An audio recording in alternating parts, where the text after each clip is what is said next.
When Russia first invaded Ukraine, every single country wanted to do something to help.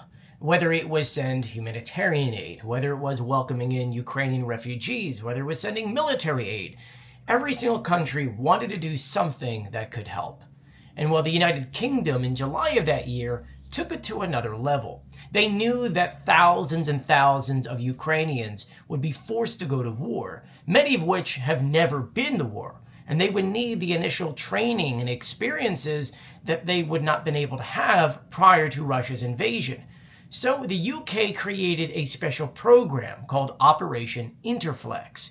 It's a program that's actually a combination of 15 different nations who came together with their own specialties in order to teach Ukrainians exactly what they're going to experience on the front lines. And under said program, which is still running through 2025, over 50,000 Ukrainian soldiers were trained, some of which are still fighting on the front lines right now.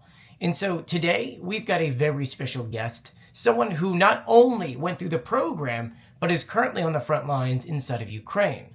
So right now, I would like to welcome Andriy, who's with us today. So before we get started, I just wanted to take a moment to say thank you. More than just thank you for joining us, but also thank you for your courage and sacrifice.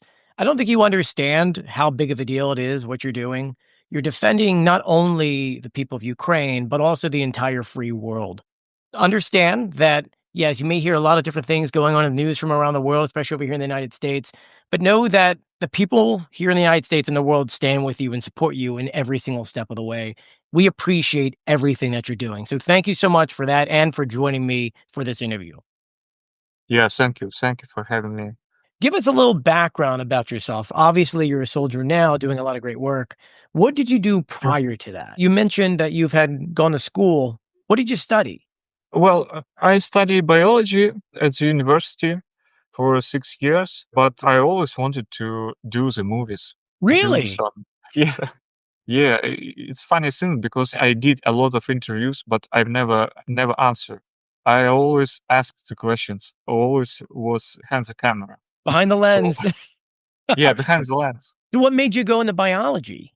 Well, there was 3 ways. The first way it was cinema. The second it was journalistics, and the third one biology. Had you finished your degree before prior going into the military? It was a long time ago. It was 2013, I guess. Oh, wait, before even the 2014 stuff. Wow, okay. Yeah. So then at what point did you realize that you were going to join the military? Was it not until 2022? Because 2014 happened. I've got friends that fought in 2014. At what point did you realize you needed to go and fight? Was that 2022, the moment that Russia invaded? It was definitely 2022 because I never feel myself like a soldier.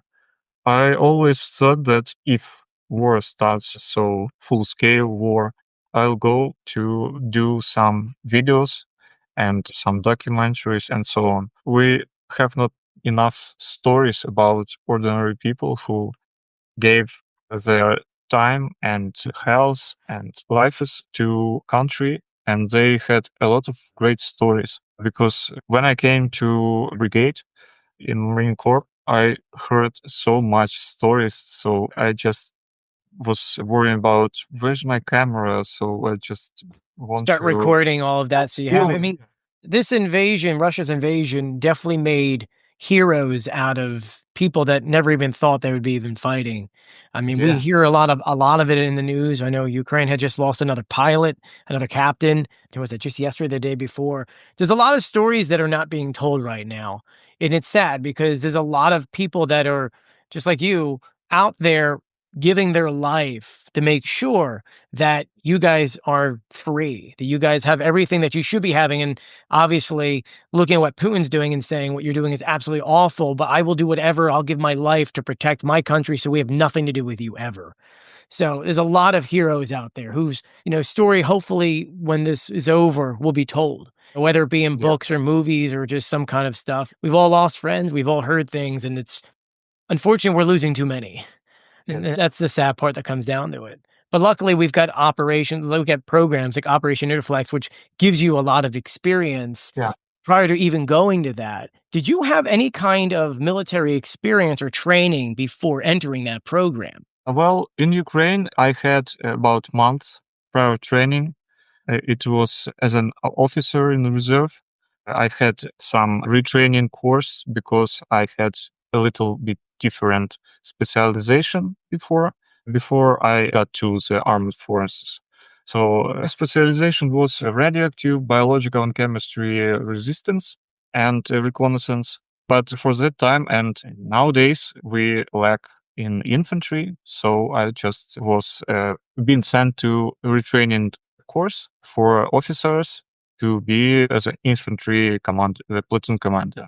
And yeah, I started my training in Ukraine. There were about 30 of us in my training platoon, people from different cities from around the Ukraine. And yeah, it was very young man as for me, older, 40 plus, but everyone was very motivated and were full of energy to protect our land. And everyone has their own background, and it was interesting. But back to the training. Well, in Ukraine, the main problem in training in Ukraine it is conditions because we are at war and the danger is close. Every moment any rocket or missile can just hit your location and that's it. Other thing is living condition because not everyone lucky enough to live in comfortable barracks or somewhere under the roof where you have hot water and hot food and so on. Some people were trained, especially at start of war, in trenches. They built trenches themselves, some covers and so on. So they did their own food. So I was lucky enough. So I lived in barracks. That was not so comfortable as I wish, but they were okay. And of course, there were a lot of problems with our sickness because you live in a small apartment and there was a lot of us. But there were a lot of instructors in Ukraine, experienced, young and not so very young, but with battle experience, with good motivation and great lectures and practice lessons. They did a lot for us, especially in the surviving skills, drills with some weapons or some stuff you need to survive in that circumstances or to success your some operations and so on. So you did some basic training inside of Ukraine. How do you get into like a program like Operation Interflex? Actually, it was accidentally because after a month of training there and being there and living there, our motivation went a little bit down Mhm. because these conditions we want to learn, we want to fight, we want to choose what we want to do, and so on. But because of that, the conditions where we live, we wanted to just take a time out, Yeah. just choose and try something different, maybe another training base or something, but you can't. And someday our commanders came to us and just said, who is between 20 to 42, I guess, years old.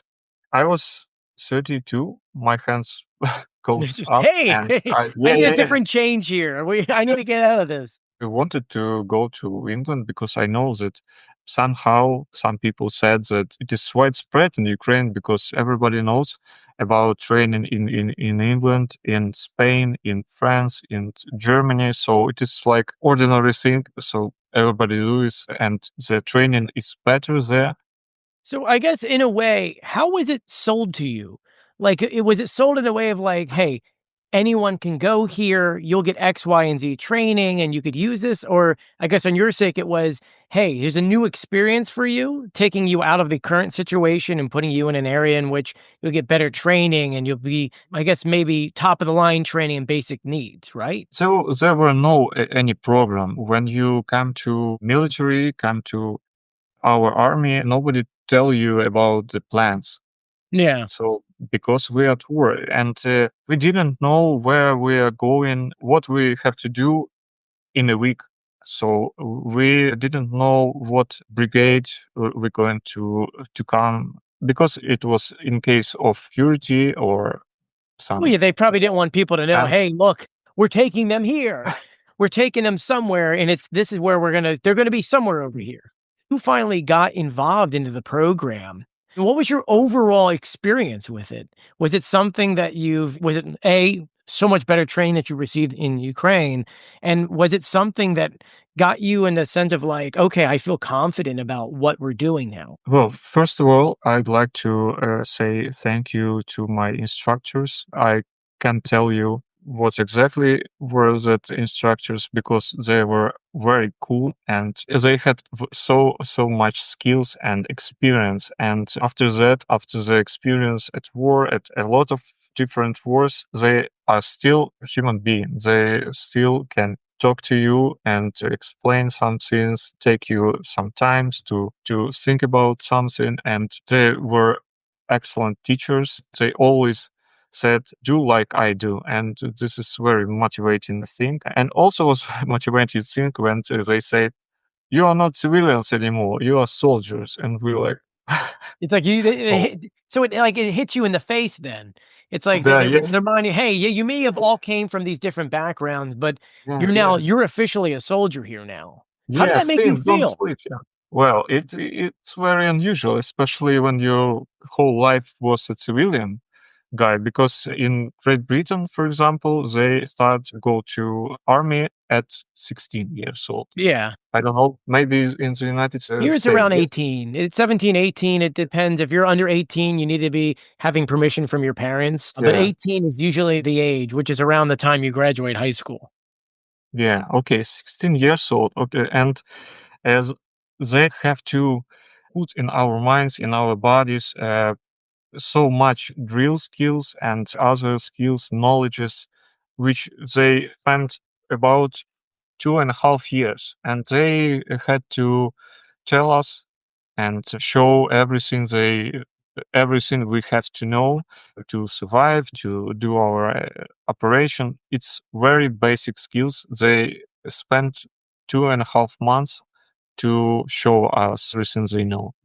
But there's also a little difference, maybe a huge difference between Ukrainian training and training in Great Britain. It was a program, very linear, and I don't know who wrote it, but it was very useful. It's still very useful because they came to teaching us, they put our survival on the first place. So first thing you have to know how to survive by yourself, and then how to help another one, another One of your colleagues. your Yeah. your colleague, how to survive, and on the third place, it is how to do your operation, your main task. But you understand that everything, all these three things, they go together. Another thing, as you mentioned, also about their program and scenarios, which they came up and show us when we do some training, especially when we had 2, 3, 5, and 10 days endless training. They created different scenarios taken from the battlefield. They spoke to Yeah. in order to do all of their programs, so the program itself is constantly updated. They take all the skills learned from all the different countries involved. Say if someone's got more training with cold fighting versus someone's got more training with hot fighting versus who knows how to build better barracks or underground trenches and things. And when it comes to essentially their full experience training, they had spoken to many of the commanders in the front lines and interviewed them to make sure that they could replicate a lot of those settings in those drills in the UK. So when it comes to that kind of stuff, because now you've experienced both, you've experienced stuff on the actual front lines and stuff in the UK. Could you talk about that a little bit? First of all, what was it like experiencing in the UK? Did it feel real? Was it something that made you feel like, oh, wow, this feels like real scenarios? It felt like you're in a movie, especially when you have to assault some building or you have tactically move and scream some tactics commands and that all stuff, clean the rooms, clean the buildings. And it was great feeling, especially when you were lucky enough to do everything properly. But it was rare because we were just learning and always had some issues with thinking, because they had it like instantly. They know that you have to clean as first of all this room, and after you have to move to another. But we want to shoot. We want to shoot and throw grenades and shoot automatically. But they wanted that we shoot just single shots, and it was like a war. But now I understand why that was very important. But still, in real combat actions, you can freely use automatic rifle regime. So it is normal thing, especially when you have to suppress something or do the covering fire and so on. But still, about scenarios, they came to our learning very artistically, Creatively? yeah, very creatively, because they give us some tasks which were sent us from our higher commander, and it was a whole story about what we have to do. We have to protect this territory because our enemy had, and yeah, it was very close to real combat. But we thought that it was close because in real life there are so many tasks that nobody has too much time to wrote all this, because enemy just coming to you and you have to defend your territory and then do some assault operations, some assault moves. So it is like ordinary day. You drink a coffee and go to kill some Russians. By the way, our instructors, and not only them, hate Russians and all. Oh, I believe it. I believe it. Yeah, Yeah. So I guess were most of your instructors English speaking, or do you have a translator there just in case? Is it a requirement that you must know English, or is it a requirement that you could speak Ukrainian and they would have someone to translate? there were some guys who just can't understand, and that's it. And of course, we had a lot of translators, 24 hours when we had some operations, some training courses for 48 hours, 72 hours, and more. We had always had translators, and they just work one by one because they were very tired, because it is very hard to always translate it in real time. And some translators didn't just translate, they tried to teach us a little bit more than our instructor. There were a lot of funny stories about that, because when instructors say two words and our translators say about make a speech for 2-3 minutes, yeah, it was very funny. Well, because they also, besides translating, they also want to teach you something else. Yeah, It's a different language, or maybe they said it in a way that could convey something different. So they have to make sure you get the point across of what they're talking about. So yeah, I totally get that. But I guess ultimately, I guess the question winds up being: was this a operate or course in a way that you was easy for you to understand? it was easy to understand, but army needs not only your mind but also your strong body. I don't have strong body. My fitness is very low, so it was physically hard. But despite that, and because of our instructors tried to do some competitions, always they tried to divide us into some quads or some little groups, and you have to some task better than others. So you just didn't want to be the You don't want to be the weakest link. yeah, the Yeah. losers. Yeah, the weakest one. So just take your pills, take paracetamol and ibuprofen, and just move. Be strong. So I guess when it comes down to it then, it was more than just a basic training, it was something psychological because besides them physically getting you ready to go fight, there's a lot of psychological training that needs to go into this. So in a way, was there any kind of like training on that aspect or was it just like hard knocks of just like, you just got to get up and do it. Just get up and go, get up and go. Yeah, of course, psychologically it is very hard because you haven't been at home a long time. You haven't been in Ukraine, in your country. You somewhere, nobody speaks your language, and you won't went home after this. You will go to the war. So after this all, and it was psychologically a little bit hard. Still, there was we had some our community, because of the friendship. There were no women in our platoon, and there were a lot of young men. We had more freedom than we had in Ukraine, so it was like vacation without vacation. Yeah. So let's say you went through the program, they physically put you through the trainings, you learned your basic training, psychologically, they got you set, and then you were sent out there. Did you feel like you were, by the end of it, trained, well trained enough to go out in the field and know that all that training I just did for those months, I'm ready? Was that something you felt? We are not stupid. We understand that real experience you can take only on the battlefield, because nobody could you prepare to the war. You just have to see it on your own eyes and just take as much as you can when you're training. And then you have to just use everything you have learned and pray that artillery won't knows where you are in trenches. And that's it. That is, besides everything, this is one of the funny issues about the greatest soldiers in the world. When the artillery shells comes to your trenches, they don't care what tactical skills you have. So that's why everything is real in Ukraine. But still, I must admit that the skills that I had on in Britain were very useful. Even when I came to my brigade in my company, I just give you one example.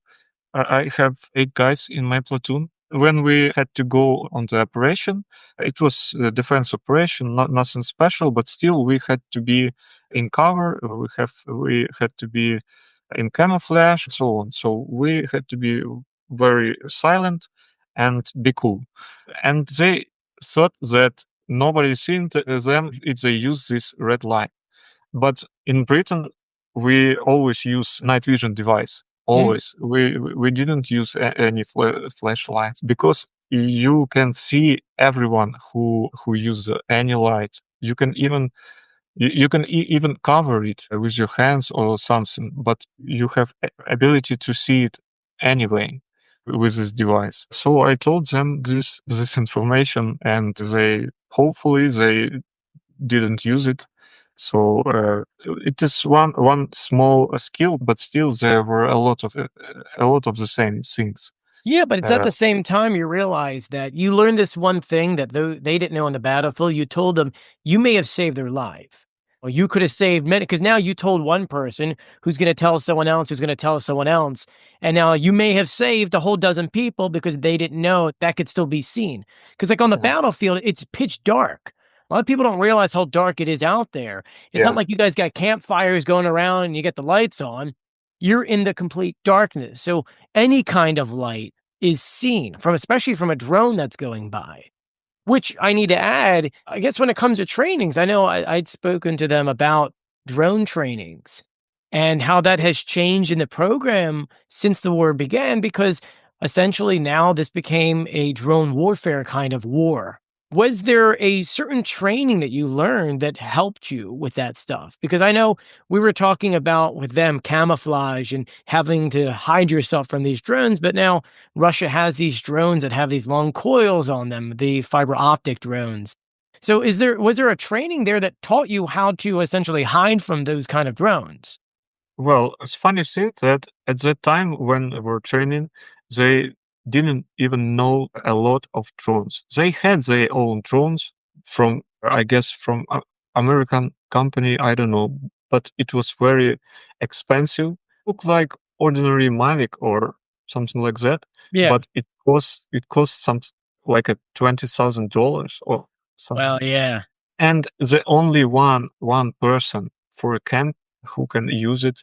It was very funny because in nowadays and at that time it is widespread in our army. It is like ordinary thing because nobody wants and nobody goes on any operation without eyes in the sky, without a Mavic or any drone, because you can't see. As you mentioned, you're right. The nights are so dark, it just looks like a noise on your camera because it is so dark, and so our eyes and our brain try to find something photon, some dot of light, and it's not gonna happen.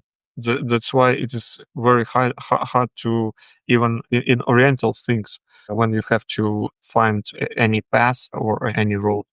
So I So, guess when you finished this training, you went out there. Would you say that training was enough to really give you enough experience to get you to where you are on the battlefield, to where you felt confident? yeah, I guess so. I guess 50% of they gave me uh, were useful in our circumstances. But I wanted to repeat this training because it was a great time, and maybe on the second time I would be more prepared and would be able to ask more questions. And yeah, it was very useful. We were started from very simple actions when you have to take all your stuff and just go to the position and take your position and cover this position, and that's it. And then day after day, lesson after lesson, these simple actions were transferred into something very completed, like a huge operation when you have to assault the tree line, then take the position in the tree line, then assault another tree line, wait for another platoon, and go to another tree line and take to some buildings and wait there. And it was like a full day work. And after that, the game are not over. It is always the game is always continuing. So it is like 5 days, 5 days scenario, and it never stops, even at Oh, wow, night. it's just constant. So that's great Yeah, training yeah, then. it's constant. Yes, yes, It it's really constant. puts you in the full mood of, so I guess maybe what was the hardest thing you had to overcome during this training? Was there something in there? I mean, that seems like that was really hard to do, but was there one thing that was just extremely hard for you to kind of overcome? Well, I think end of all this program, there were some, I don't know how it's called. It is like a line where you have to just not survive, but you have to overcome some struggling, some circumstances, some very hard movements, and just you have to go to the finish. And it is like a surviving line or Like an endurance test. yeah, yes, Okay. yeah. During yes, thank you. Endurance test. Okay, it was very hard because it was after 3 or 5 days training. So previously you had to go like 3 kilometers with all your stuff. After that, this endurance, how you say line Endurance training or endurance test, depending on how it endurance is. test. What that was very hard for me.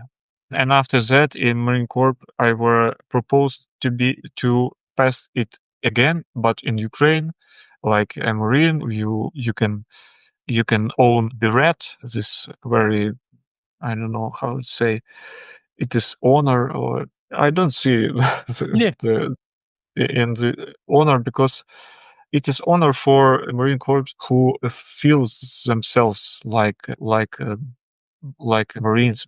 But I'm just in Ukrainian army. I am in so conditions, so I have to do this. I'm not a regular soldier. Never wanted to go to the army. I'm just a Ukrainian who obliged to do all these things. So for me, it is respectful to real Marine Corps. So I have those billets, but they think different.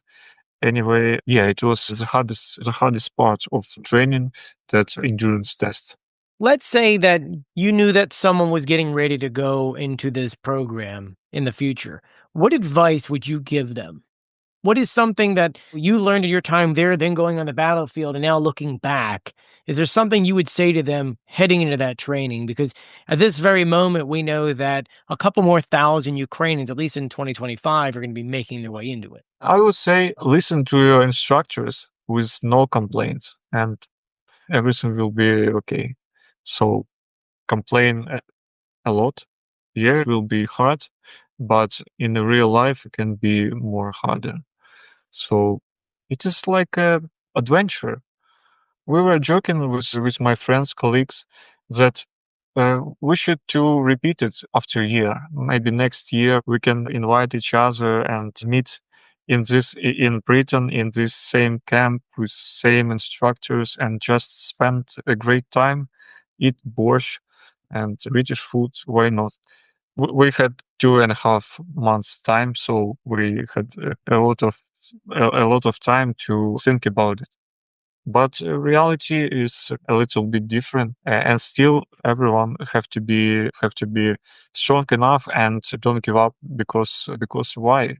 You don't do the favor to your enemy. I appreciate once again everything that you're doing. I know for you it doesn't seem like a lot, but I don't think you understand the weight of it. Like you're fighting more than just for Ukrainians in your country. You're fighting for the world. So I appreciate it and the world appreciates it. And I really appreciate you taking the time to talk to me about all of these things. Thank you so much, Ray. I'm appreciate too for your time, for your invitation, and it is great opportunity to say something to the people abroad and speaking to you, and just such a great honor to speak to you because I had enough time, but I little bit looked at your work and all the things that you've done, and now I know what you want to do and as your project, and it is such a great pleasure to speak to you. So thank you very much. I would like to send a special thank you out to United 24. That's the initiative started by Zelensky when Russia started their invasion of Ukraine. It is that organization that not only gives us interviews like this, but also allows us to film inside of Ukraine and bring you guys a lot of breaking news. If you're ever looking for an organization to donate to, jump on u24.gov.ua, and on there there's different causes you could pick for, whether it be rebuilding Ukraine, humanitarian aid, or the defense of Ukraine, building drones and buying drones. You can jump on their website and donate right there. So a big thank you to them, and I want to thank you guys for joining me. If you haven't done so yet, please go ahead, subscribe to our YouTube channel, turn on notifications, and give this video a thumbs up. If there's something you would like to see on this channel, let us know in the comment section below, and I appreciate you guys for stopping by. I'll see you later.